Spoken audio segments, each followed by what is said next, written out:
નવી સવારમાં હું રમેશ તન્ના તમારું સ્વાગત કરું છું. આજે એક સંવેદનશીલ કિસ્સો તમારી સાથે શેર કરવો છે.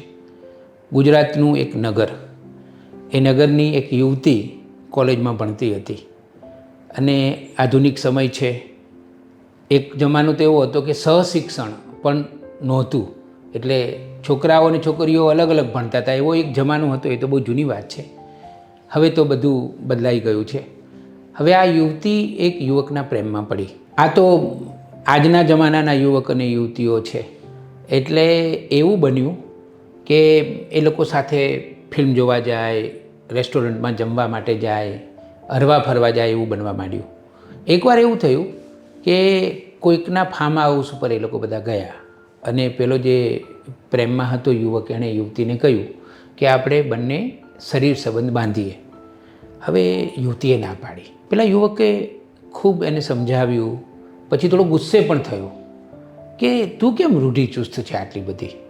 હવેના જમાનામાં આવું કશું જ નથી કે આપણે એકબીજાને પ્રેમ કરતા હોઈએ અને લગ્ન તો કરવાના જ છીએ ને, તો તને શું વાંધો છે.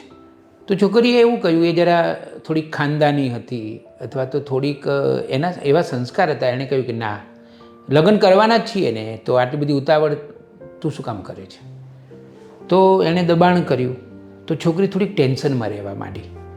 હવે થયું એવું કે એ સંયુક્ત કુટુંબમાં રહેતી હતી અને એના દાદાનું તો અવસાન થયું હતું, પણ દાદીમાં જીવતા હતા અને દાદીમાં બહુ જ હોશિયાર હતા. એમને થોડો ખ્યાલ આવી ગયો કે આ દીકરી ડિસ્ટર્બ છે. એની મમ્મીને ખ્યાલ ના આવ્યો. આ પણ એક વસ્તુ સમજવા જેવી છે કે આપણા ત્યાં માતા પિતા હવે પોતાના સંતાનોના મનમાં શું ચાલી રહ્યું છે એ પણ પકડી શકતા નથી. પહેલાં તો આમ તરત ખ્યાલ આવી જાય માતાને કે પિતાને, એમ ખાસ કરીને માતાને તો ખ્યાલ આવી જ જાય. પણ જમાનો બદલાયો છે. પણ આ તો દાદીમાં તો જૂના જમાનાના હતા, એટલે એમને ખ્યાલ આવી ગયો કે દીકરી કંઈક ડિસ્ટર્બ થઈ છે અને કંઈક એના મનમાં ચાલી રહ્યું છે. એક વખત એક પ્રસંગમાં બધાને જવાનું હતું ને, તો દીકરીએ ના પાડી કે મારો મૂડ નથી, હું નહીં આવું. બધાએ ઘણી દલીલો કરી, પણ એણે કહ્યું કે ના, મારે થોડું ભણવાનું કામ છે ને, એમ કરીને એને જવાનું ટાળ્યું, કારણ કે ખરેખર એને અંદરથી મૂડ હતો જ નહીં. તો દાદીમાં પણ ના ગયા. દાદીમાએ પણ કહ્યું કે મને પણ થોડુંક તાવ જેવું છે ને, એટલે હું નહીં આવું. એટલે ઘરમાં કોણ રહ્યા? દાદીમા અને પેલી એમની પૌત્રી. અને દાદીમાએ તો એના માટે કોફી બનાવી, અલગ મલકની વાતો કરી અને ધીમે ધીમે એનો વિશ્વાસ સંપાદિત કર્યો અને પછી પૂછ્યું કે હું જોઈ રહી છું કે કેટલાક દિવસથી તું મૂડમાં નથી, તારા મનમાં શું ચાલી રહ્યું છે.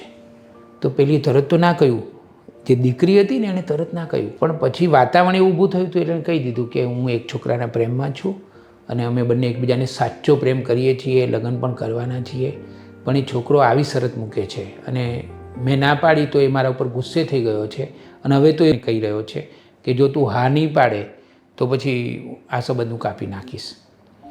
તો દાદીમાએ પોતાની પૌત્રીના માથા ઉપર હાથ ફેરવીને સમજાવ્યું કે બેટા, એ યુવકની વાત એની રીતે તો સાચી જ છે.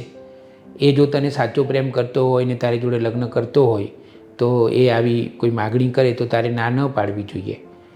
પણ તારી વાત પણ સાચી છે, કારણ કે તું એવું માને છે કે લગ્ન પહેલાં આ પ્રકારનો મારે સંબંધ નથી બાંધવો અને લગ્ન પછી જો સંબંધ બાંધવાનો જ છે તો પછી એ તો બાંધવાનો જ છે ને.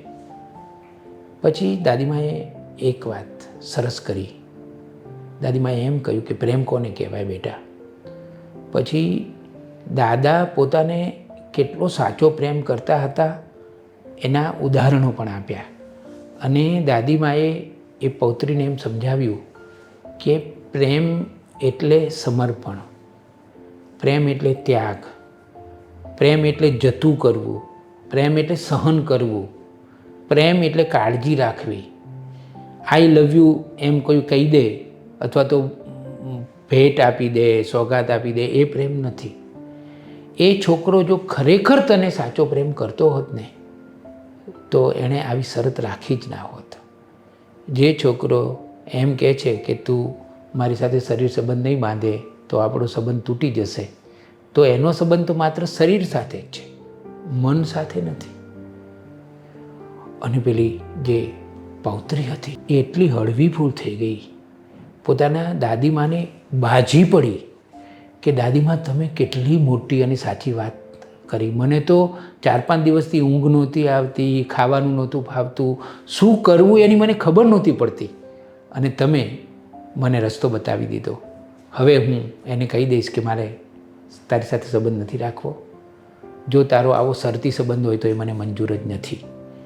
મિત્રો, ઘરમાં વડીલો હોય ને તો એને સાચવજો. અને તમારા મનમાં અજંપો હોય, તમારા મનમાં કોઈ પ્રશ્ન હોય તો કોઈ પણ પ્રકારનો સંકોચ કર્યા વગર દાદા દાદી પાસે કે મમ્મી પપ્પા પાસે હૃદય ખોલજો. એનું કારણ એ છે કે સૌથી સાચા સગા એ લોકો જ છે. અને બીજી વાત એ છે કે એમની પાસે અનુભવ છે. પેલી દીકરીએ પછી તો ખૂબ સુંદર જીવન જીવ્યું.